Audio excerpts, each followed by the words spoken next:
The University of Glasgow is an imposing landmark on the city's western skyline. But its presence in the West End owes its origins to a remarkable vision nurtured by its professors more than 140 years ago.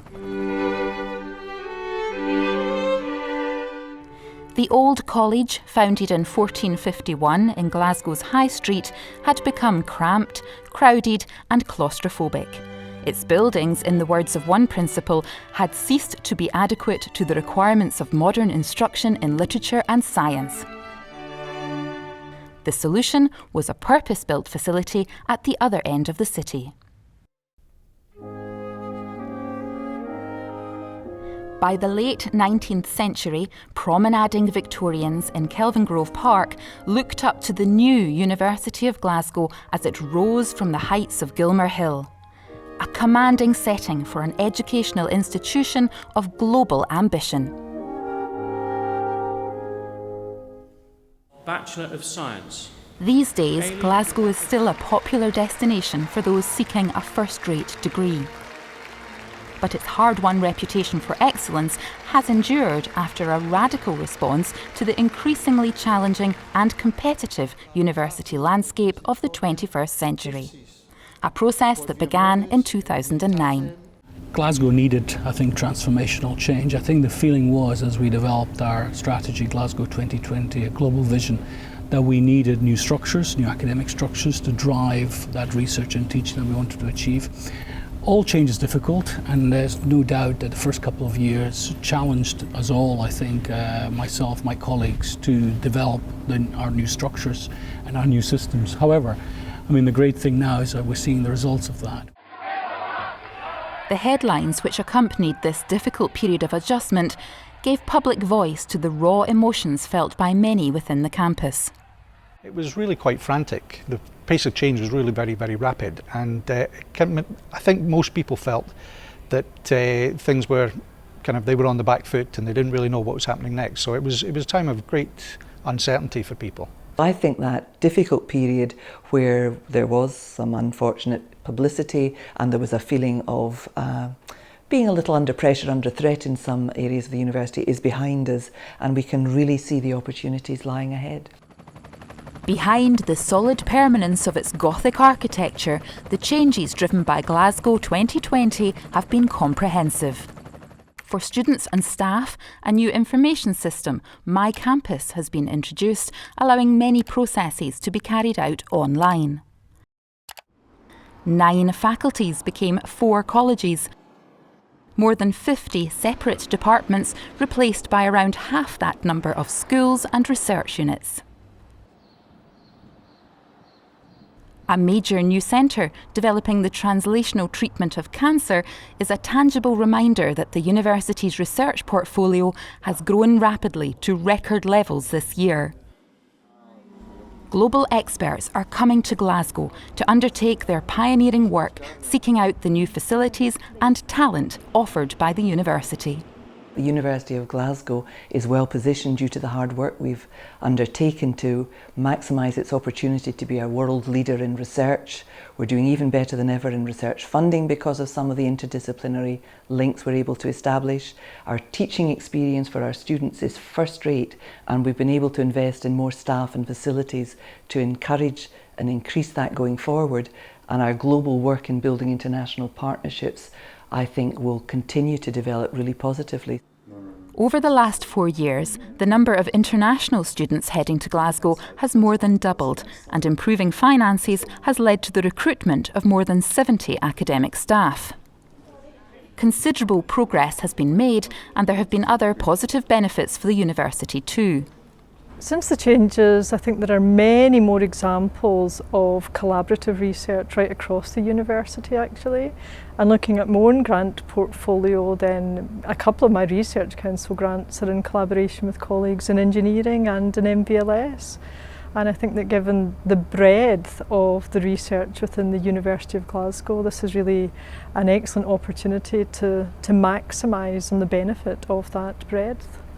Well, restructuring was an exciting time which allowed us to bring together scientists previously in disparate areas of the university studying infections and the way in which the immune system worked, By bringing us together into one institute, we've been able to integrate our activities. And we're seeing benefits already in the activities of the MRC Centre for Virus Research, the Wellcome Trust Centre for Parasitology, but also we've attracted external interests. So Arthritis Research UK have funded a new rheumatoid arthritis centre here, built on activities within MVLS, but also using scientists from other colleges. That previously wouldn't have been possible. But some staff feel the pace of change has faltered recently. I think it really kind of slowed down quite dramatically, and I think things have kind of more or less kind of eased off, and that's been a good and a bad thing, because obviously people are feeling less out of control, but at the same time it means that a lot of the changes have not really taken place fully. I think it has to go on, if you like, it has to deepen. One of the things that's still left vague is the way that the financial models operate. We're caught, I think, between the old system, which was mainly departmental and discipline based, and a new system which is meant to be more research versus teaching based, and it's not clear sometimes how it's working. Which is why those responsible for overseeing the changes are preparing new targets for further action over the next year. For central services, our focus is on better communication with our college managers, with our school managers.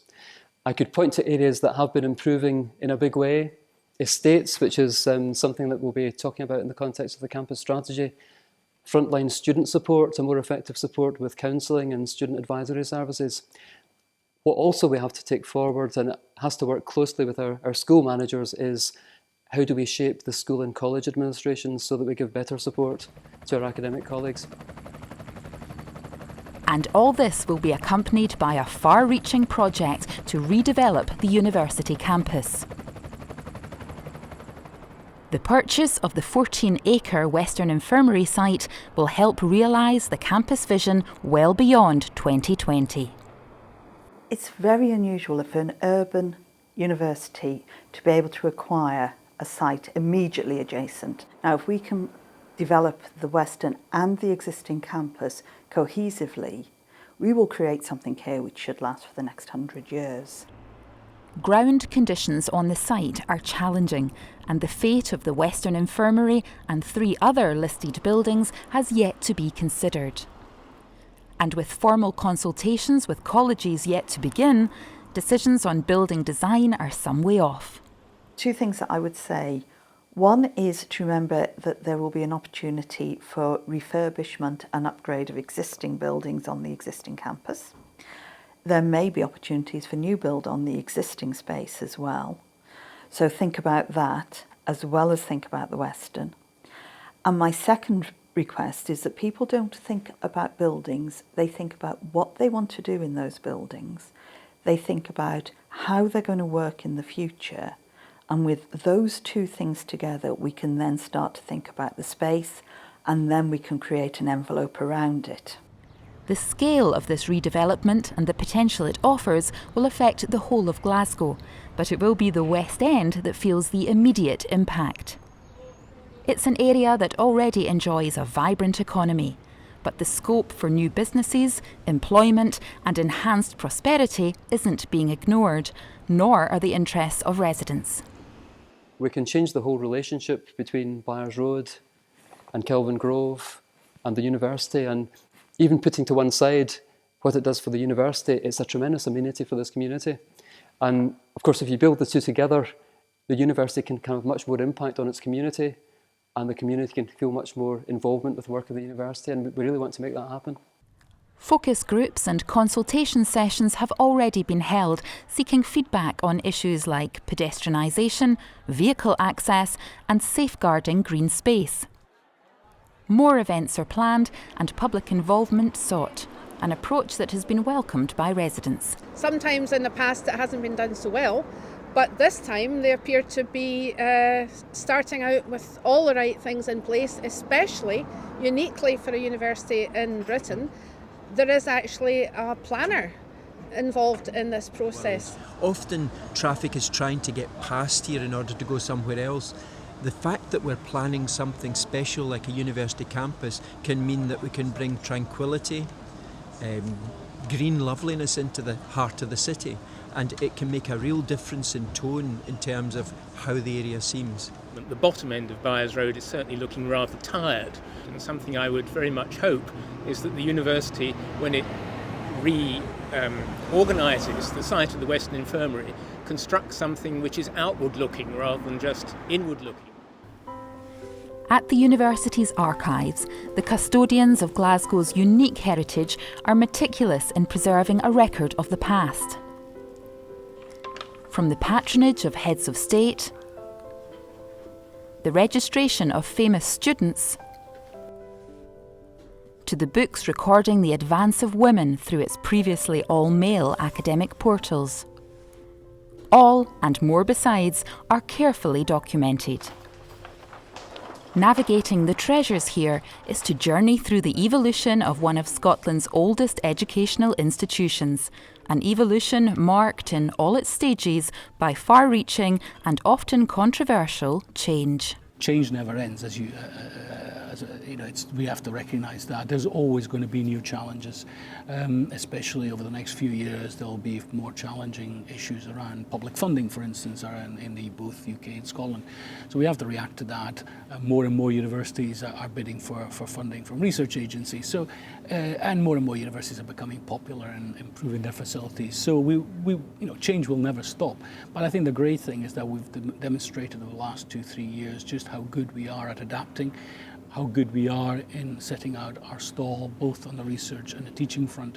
And that's what we have to continue to do, always scrutinise what we do and adapt.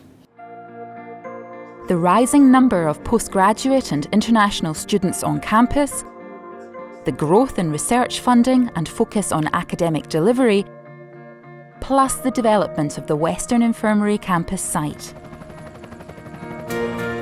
All are evidence of the progress achieved by the Global 2020 vision, a strategy which will make the University of Glasgow one of the top 50 higher education establishments in the world.